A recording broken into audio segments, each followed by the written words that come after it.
Welcome to the Property Experts Podcast, where you'll find open conversations, no bullshit attitudes, and deep dive insights from award-winning property developers and business owners, Ben Richards and Jack Jiggins. Together, they've delivered over 40 million in gross development value over the last 5 years and have a pipeline of over 25 million to deliver in the next 18 months. They've built numerous other 7-figure businesses with 6-figure net profits around their property ecosystem, and it's by no means been an easy ride. So on this podcast, they'll share their weekly trials and tribulations running multiple businesses, giving you never before seen insights into the inner workings of finding, funding, designing, delivering, and selling award-winning property deals, together with golden nuggets of advice through the 5 key areas of any business: marketing, sales, operations, finance, and talent. If you're a young entrepreneur looking to get started, or have a small team but you're looking to scale your business to the next level, this is the No Bullshit podcast for you.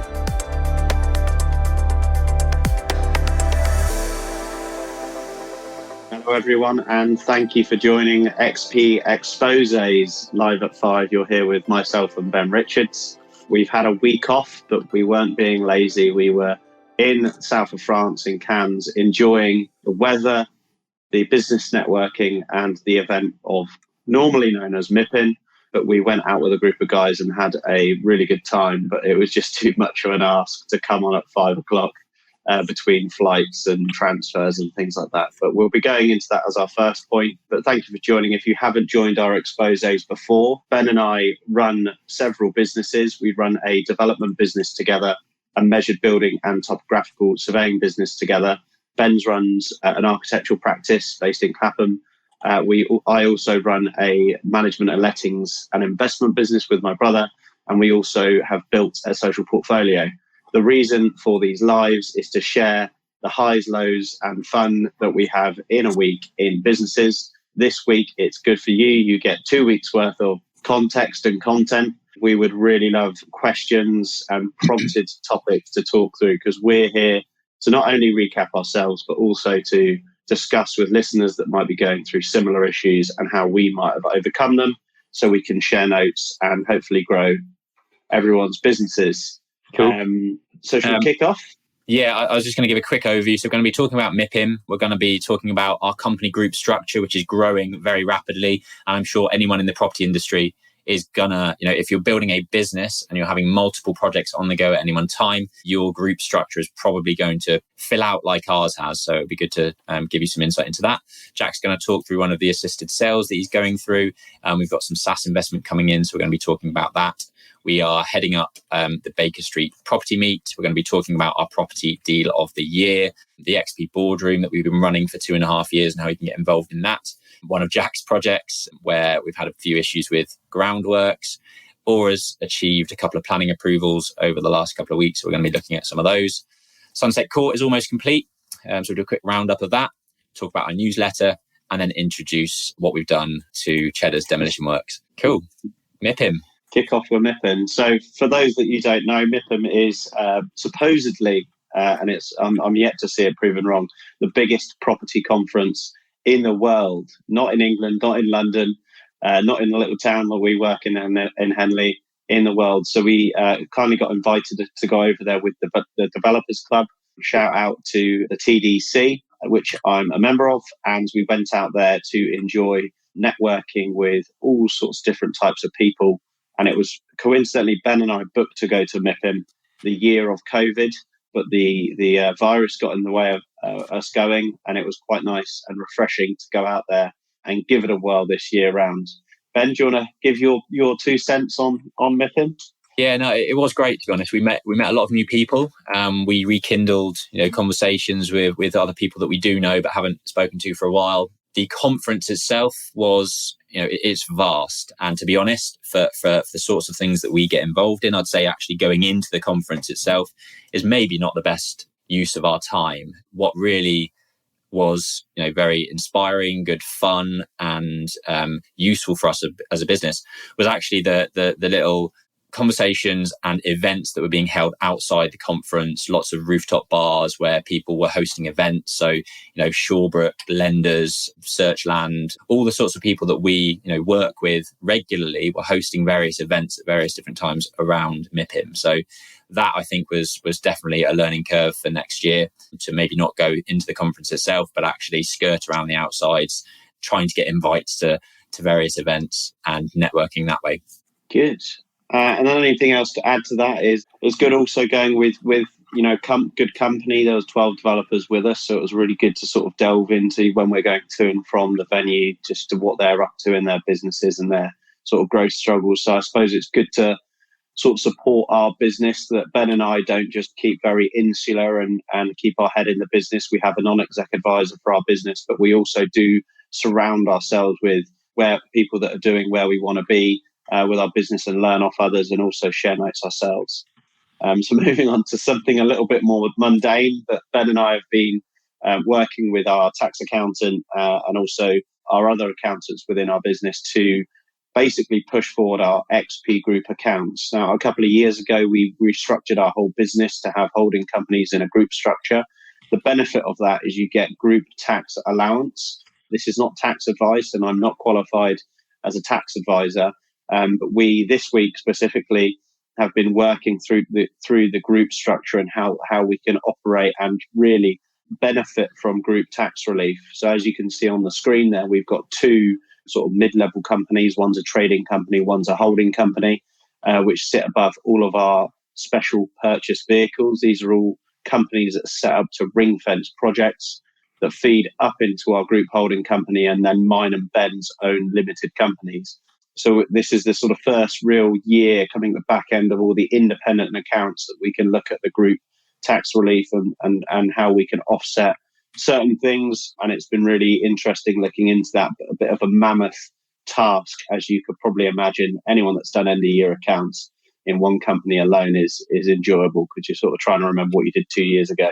But there you go. That's a bit on that. Anything else to add, Ben? No, I think we could probably go into the detail in a standalone, webinar itself. To be honest, there's lots to it. There's lots of moving parts. We've just actually signed up to utilize a company called Ultimate FD for our bookkeeping and kind of financial control. So that I'm sure there'll be more on that in the coming weeks and months. I'm going to be doing a podcast with them next month. So all of the day-to-day bookkeeping is done by them in the various businesses, and the end of year tax can get very, very complicated. So yeah, anybody, if anyone's sort of looking to build that type of process and wants any answers to issues that they're having, then drop a comment in the post below, and we can try and answer them as best as we can. But no, that's covered most things. Good, cool. So on to an assisted sale that Central Suites are running through and really cracking on with, which was agreed in the first week of January. The long story short, the seller, who we know personally, had a pipe burst in their property and couldn't afford to remediate the work, so wanted to get shot of the property. So they sort of gave us a call and said, do you want to come and have a look and buy it? The issue with single units and flips nowadays is really the acquisition costs, specifically speaking about the stamp duty. So this is a project, you can see it here. It's a project in Yateley. It's a 3-bedroom house. Layout's pretty good. Obviously, the ceilings and all of the ground floor were pretty ruined, and it needed complete retacking, replastering, new kitchen, new bathroom, new floor finishes, and completely redecorating. The scope of work's coming at about £28,000. So if we were to buy this, spend £28,000 on it and sell it, just the in and out costs would be in excess of £15,000 to £20,000. So those margins get completely crunched. And what you end up doing is working against the seller, trying to get it for as cheap as possible. So we agreed an assisted sale where we write up a joint venture agreement. The owner puts the asset in. We do the works. We pay for the works. We sell the asset, and we split the profit above the value that we would have paid if we would have bought it. It's a great way of negating that stamp duty and land tax. In this instance, that's a £10,000 saving. And it's basically the update this week is it's practical completion this week. Estate agents have been round. The seller was quoted that it would probably get 300 to 310 for the property. The agent that came round this last week has valued it at £380,000. So you can do the maths. We spent 30 on it, and there's a decent profit in there for a 3-month turnaround project. Yes, we do have to sell the property, so there's probably another 3 months on that. So within 6 months, the vendor gets 300 plus half of the profit. So let's assume it's about £25,000. So they walk away with 325. Central Streets walk away with the same, which is 100% return on our capital that we spent, and everyone is happy. Anyone wants to know any more on assisted sales, ping us a message. This isn't the first one we've done. We quite like this model. It's a lot easier with the smaller residential purchase properties, and it's definitely something you should be working on if you can't get the prices to work on your offers. I think there may well be a YouTube video already on this. If there's not, we did an assisted sale 3 years ago now, I guess, turning a 5-bedroom house into 2 3-beds. I think it might actually be on my list of things to do in terms of giving a full rundown of how that worked. But there's a couple of videos of the before and during on our YouTube channel, so head over and check those out. Cool. Next point, number 4. So we're actually in the process of bringing in some SaaS investment into the business. We've got a strong pipeline of work coming through. So we're actively looking for investment for some of those deals. So if you are an investor, if you're looking to put your money to good work, we'd love to have a conversation with you. We've got a great track record now of conversions, new build schemes, land developments. Jack's built a 100 plus room portfolio from a HMO perspective. Yeah. We've built a 114 bed social housing portfolio in the last 2.5 years. We've been extremely active, and we'd love to be doing more. So you always run out of cash. We're looking for more investors to get on board so we can help us sort of grow and push forward into the next level of schemes that we're looking to do. Cool. Good. On to Baker Street Property Meet. Yep. Did you notice that rhymes, Ben? Have you ever noticed that? That's very good. Yeah, it is. Well done, Ranjan. So just a bit of a tip-off this week. Ben and I have been fortunately asked to come and speak at Baker Street Property Meet. There you go, rhyming again. And we've got asked to go on a awards special. So you might have seen in our prerequisite videos, we were fortunate to win Deal of the Year at the Property Investor Awards in December. We've got videos all over our channel, and we've shared a bit. We'll be talking next about the deal that actually won Deal of the Year, because we're currently tiling the roof. But we've been fortunate to be asked to come and speak at the event, accompanied by Elizabeth Warburton, who also won, I believe, Property Investor of the Year. And we'll be sharing how we bought and delivered that scheme, and we'll be sharing how we secured it, how we funded it, how we delivered it, how we overcome challenges. So if you haven't come to Baker Street before, Ben's showing you that you can get your ticket on the website. I believe it's the biggest independent property event in the UK. There's over 300 people that go monthly, run by Ranjan and Andrew, and it would be great to see some familiar faces there at the event. It's always a sellout. So get your tickets now. It's always absolutely jam-packed. 300 property investors in a room. Doesn't happen very often at other events. So well done, Ranjan and Andrew, for getting those people together every month. So really looking forward to talking about this next section. So St Helens Mill, property deal of the year. Yesterday, Property 118 launched a article about this property deal, and I'm trying to get it back up on screen. There we go. Property118.com. So again, Elizabeth Warburton, she is new property investor of the year, I think she won, but she is also a television presenter and social media whiz. She interviewed us on the award amongst lots of other fantastic property investors and property developers. The article and the half-an-hour YouTube video was announced and launched yesterday. So we'll place some of these links into the comments for you guys to get direct access. But really enjoyed both the Property Investor Awards back in December. That was great fun. And also the interview with Lizzie as well. Got a question come through. That's SASS investment, yeah. What's the minimum amount to invest with XP through a SASS? I guess there's two things that we can talk about here, Jack. The types of schemes that we're working on now are a lot larger than some of the schemes that we've worked on previously. The types of GDV that we're working to now is anywhere in the region of sort of £4 to £10 million, which means that the type of purchase price that we're looking at is anywhere between £1.5 and £3 million. In terms of investment, it does mean that those types of scheme from an equity investment perspective are upwards of kind of 750 to £1 million plus. That being said, Jack and I have big aspirations for 2023 and 24 to continue building upon our HMO portfolio, which in terms of investment into the business, I would imagine, Jack, maybe £100,000 to £250,000 would be the sweet spot for those types of opportunities. Yeah, exactly that. Yeah, between sort of 100 and 200 is what we require for HMO stuff, and there's a lot quicker turnarounds, and we can do the same presentation process that we would with investor packs. But we can't actually see who the question is, but if you get in contact with us, we're happy to share investment brochures that we've done in a development company, but also from the HMO perspective. If you're excited by some of the property developments or investments that we talk about on this show and want to know more about investing £100,000 or more with XP, email info@xpproperty.co.uk to set up a call with one of our team. We can discuss our open investment opportunities and provide you with our track record details showing with complete transparency our historic performance project by project and how you could be part of our growing pipeline of developments. Yeah, cool. And just to give you a bit of an insight into what that property deal of the year looks like, this is the current status as of this week. So for those that have been following us, probably understand a little bit about this deal. If not, watch the YouTube video that we did for the interview.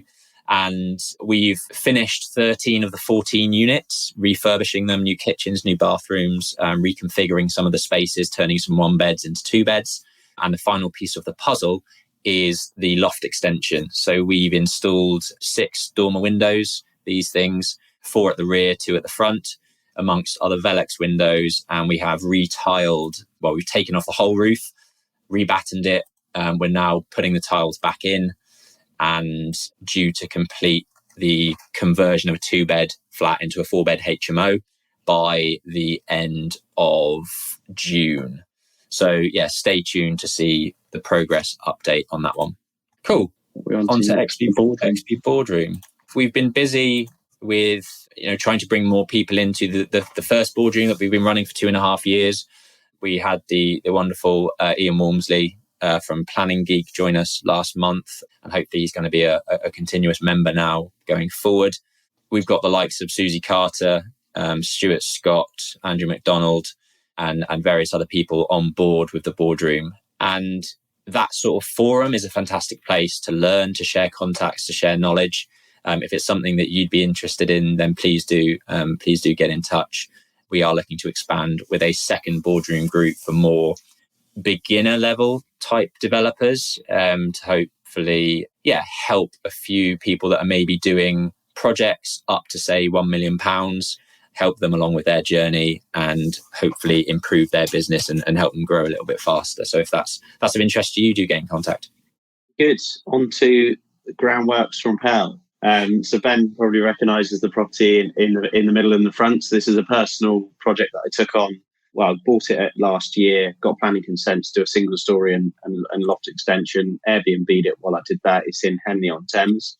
But I just wanted to share a bit of experience that I've endured on this one to just hopefully, relate to anyone out there that might be in a similar position. So to do the single story rear extension, we had to excavate the garden. You can sort of see there that we've taken out at least 1 metre of soil and even more for the strip foundations. That's the block and beam that you can see. But while we were excavating the site, we managed to find a sewer that ran laterally across the garden.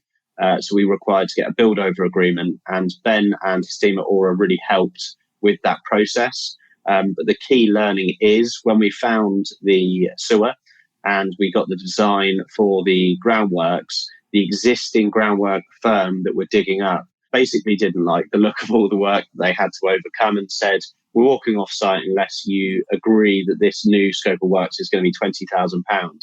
To paint that in perspective, I had budgeted £80,000 for all of the work. So that's loft extension, scaffolding, scaffold license. We're completely redoing the internals of the house, including 4 finishes, kitchens, bathrooms, completely new doors, ironmongery, completely rewired and completely replumbed.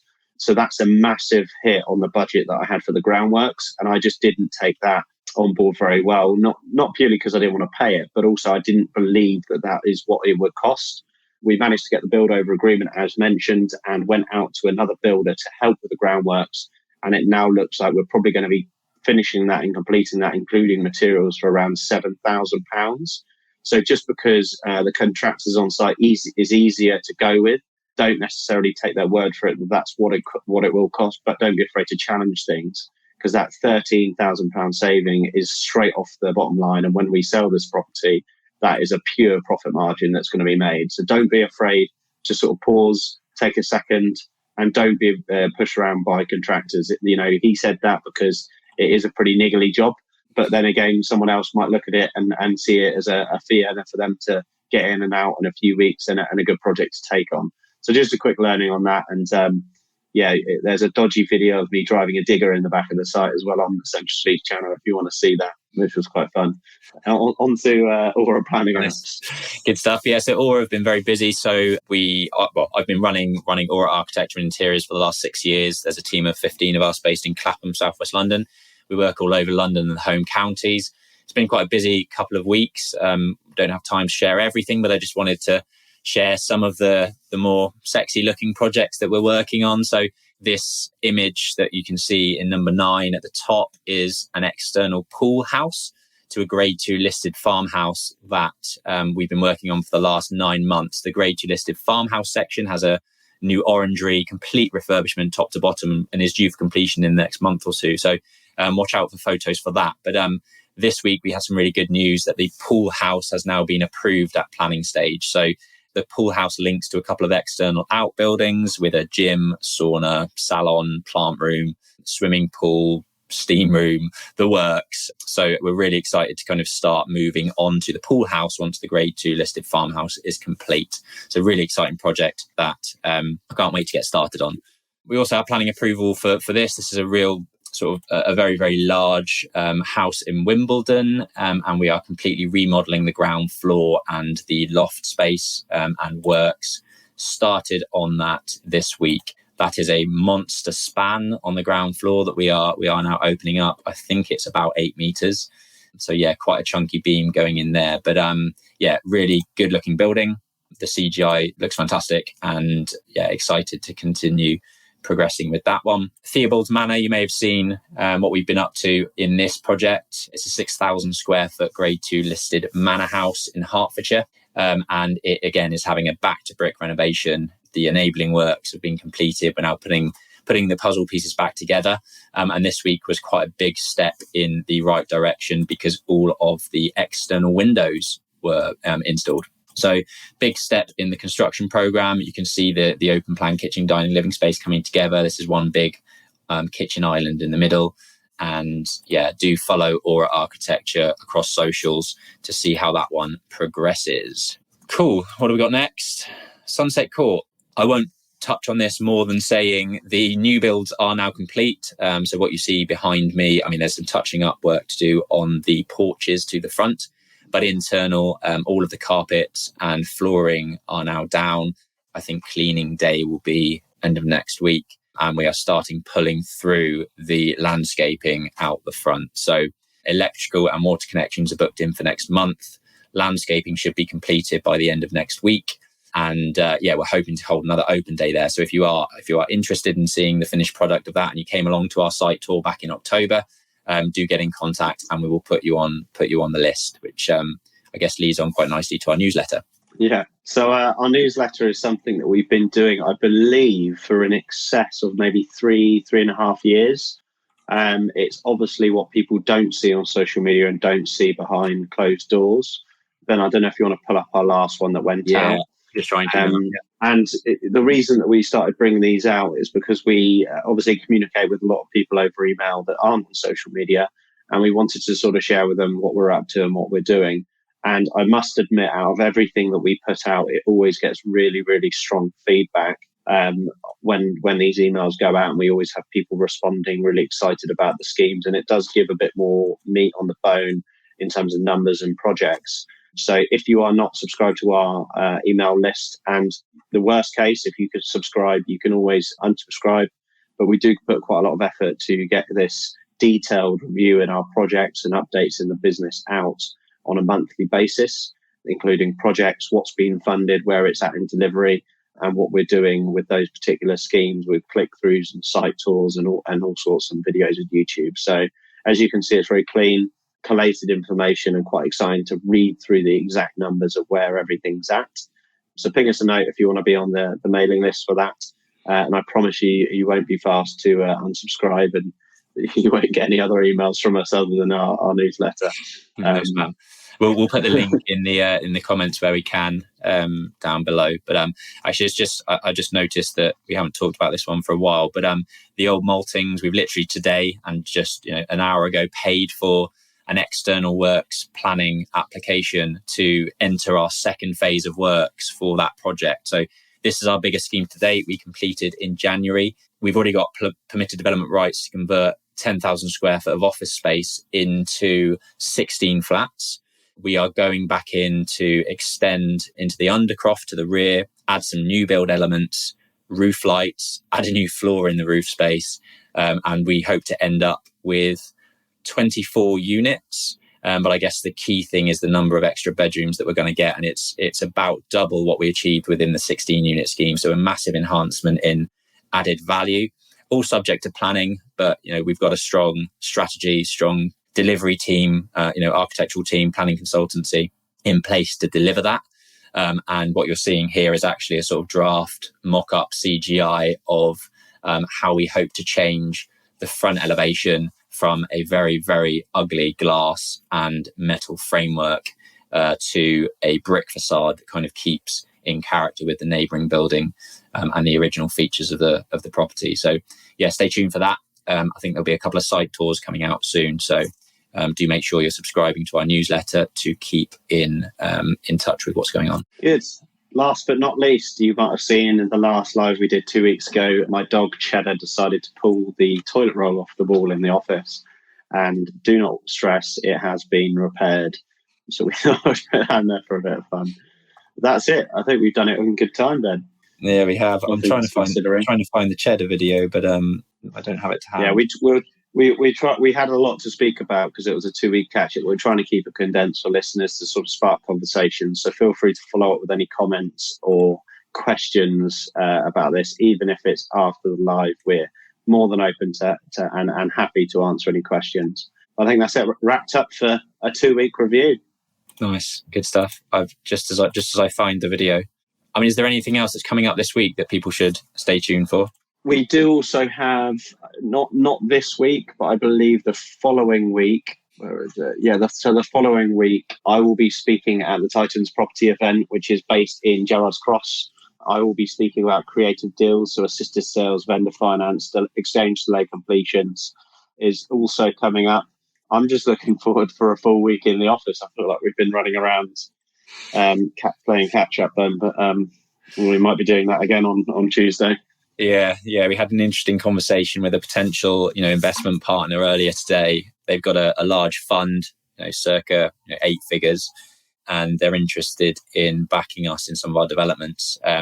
But to move things forward, they want to meet in Barcelona. So we've been looking at flights today to literally fly out in the morning, fly back in the evening for a 2-hour meeting in Barcelona, which sounds quite fun. I'm sure after we do a couple of those, we'd be glad to see the back of them. But at the moment, that's quite an exciting venture. So we will see what comes of that and keep everyone up to date on proceedings. But thanks for tuning in. For those that have, don't forget to subscribe, to comment below if you've got any questions, to follow us across the social platforms. And we look forward to speaking to you again next week even. Good stuff. Thanks, everyone. Cheers. Have a good weekend. These live Q&A episodes are all about helping you grow your business and build a property portfolio that provides financial wealth. If you have specific topics that you'd like us to discuss, make sure to comment on the platform you're listening on or email info@xpproperty.co.uk so that we can discuss your topic in future episodes. And if you found these conversations valuable for growing your business, make sure to click that follow button, and we'd really love for you to tell just one person about us. Thank you.